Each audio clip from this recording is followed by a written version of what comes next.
இந்த பூமியை அப்படியே பரலோகமாய் மாற்ற வேண்டும் என்பதுதான் கர்த்தருடைய ஆசை. அப்படிதான் அதை நம்பிதான் கர்த்தர் அந்த விருப்பத்தை, அந்த சாயலை கொடுக்குறாரு, அந்த ரூபத்தை கொடுக்குறாரு. ஆனால் பாவம் உள்ள வந்ததுக்கு அப்புறம் என்ன ஆயிருது? பொறாமை, சுயநலம், எரிச்சல், கோபம், கொலை இதெல்லாம் உள்ள நுழைஞ்சிட்டு நான் ஒன்று ஆள்றேன், நீ என்ன ஆள்றேன், நம்மளாம் சேர்ந்து அவனை ஆளுவோம், அவன் நம்மள ஆள்றான், இப்படி என்ன ஆயிடுச்சு? எல்லாம் தவறாய் முடிந்து விட்டது. நான் சொல்கிறேன், விசுவாசம் எப்படி செயல்படுகிறது? கடவுள் எல்லை அவருடைய சாயலில் உண்டாக்கி இருக்கிறார்.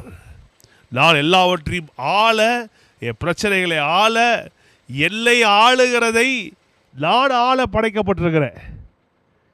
நாம் ஆளப்பட வேண்டும் என்றால் ஒருவர் தான் நம்மை ஆள வேண்டும், அதுதான் நம்முடைய தேவன். அப்போ we need to be ruled by only one person, that is our God. கடவுளை தவிர மற்ற யாருக்குமே நம்ம மேல் ஆளுகை